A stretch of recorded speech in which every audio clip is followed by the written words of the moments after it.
Hello everyone and welcome back to AustinPlus, where today we are again finally not talking about Marvel or DC, and we are actually moving away and talking about John Wick. Yesterday we did The Matrix and now today we are doing John Wick. Because the Continental is one of the most important institutions in the John Wick universe.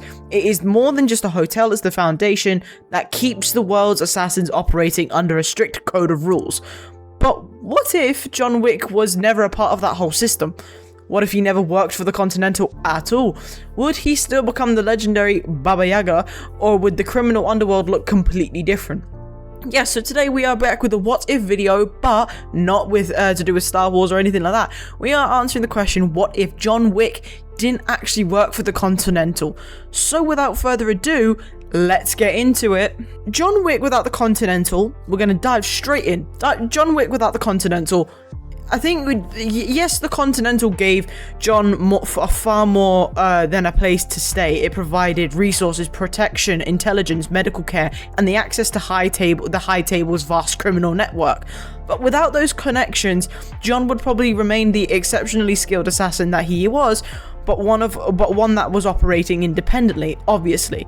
But you would have fewer allies, less support, and no guaranteed safe haven, making every mission basically significantly more dangerous despite his remarkable abilities in all sorts of films. I think the Continental, yes, it was a safe haven, but we see some of this, like how this would play out in numbers 3 and 4, when he wasn't under the Continental. So, and I think this is what gave him a very different reputation, because much of John Wick's legendary status came from his history within the assassin world. I think stories behind or about impossible missions spread, but everyone inside knew who he was. Without belonging to that network, John probably would still have earned some fearsome reputation as obviously the legendary Baba Yaga, but it would be likely remain local to the underground, instead of becoming the name that strikes fear across the global underworld. But his legend may never grow into the myth audiences recognize today, but I still think that would be a cool, like, idea. Like, he's just someone that is an assassin and he can kill anyone that gets in his way. But I think this would be a far better story when it contains the idea of life after Helen, because in John Wick 1 we understand the dog, and then he's just lost his wife, and that would have probably stemmed into him joining back into the Continental, because remember, he was retired. And yes, I think life after Helen would have been a bit different if he didn't work for the Continental, because as much as he was a freelancer at the time, I believe, I think it would have changed things, is the aftermath, because when I think it was Tarasov kills John Wick's dog, the Continental becomes one of the few places where John can actually prepare for revenge, and that's the whole idea. Without success to its weapons, services, and contacts, his path toward vengeance probably would be far more difficult, but I think far more rewarding for the audience. He would need to rely entirely on personal skills, hidden caches, and old acquaintances, making his campaign a bit like against Vigo's organization a bit slower, riskier, and far less predictable. However, if you've watched John Wick 3, you will know that the no Continental means that there are no rules, and I think that's the takeaway from Parabellum.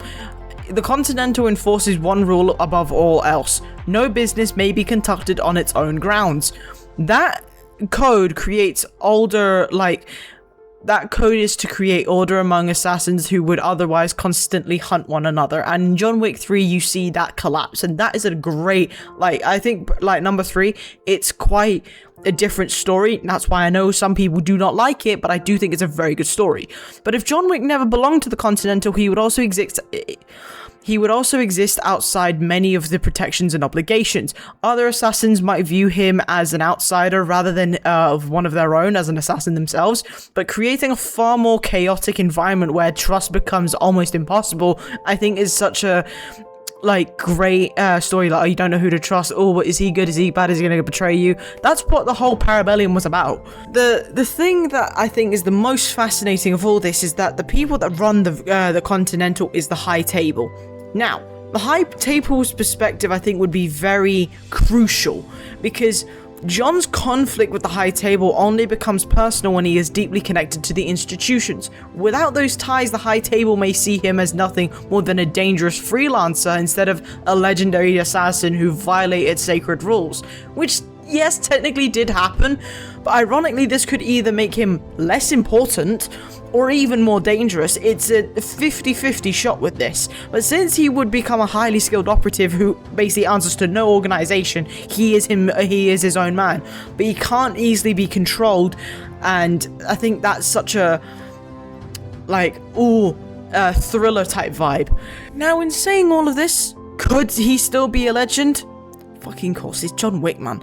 John Wick's unmatched combat skills should just suggest he still would become one of the world's deadliest assassins, regardless whether he worked for them or not. However, legends are built on stories as much as ability. He wouldn't probably get the name Baba Yaga, he probably would get something else. But the Continental preserved reputations and spread information and created a mythology surrounding figures like John and other characters. But without it, his achievements might remain unknown outside of the handful of clients and rivals that he already has, which probably would leave him a bit more respected but never truly legendary. But let me know what you think his name would be if he wasn't Baba Yaga. Now, important question. He is an assassin, but would the underworld be better for it or worse? Although the Continental often appears corrupt, it also provides structure to an otherwise lawless profession. Removing one of its greatest assassins from that system changes more than John's life. It alters the balance of power throughout the criminal-like world. Rival organizations could gain influence, the High Table might even tighten its control, or entirely new factions, because he is the person to be feared. And I think you could have also, as I said, new factions could emerge to fill a gap left by an independent John Wick operating beyond these established rules. And that, I think, is a very good story. Yes, he would almost certainly be an extraordinary assassin regardless, but the legend of Baba Yaga might never exist in the same way. Without the world's most powerful assassin network shaping his reputation, protecting him, and eventually turning against him, John becomes something entirely different. Not the greatest weapon within the system, but perhaps it's mostly a dangerous outsider.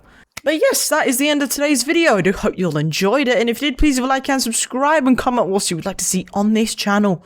But I hope you have an amazing day as always, and I'll see you on the next one. Bye bye.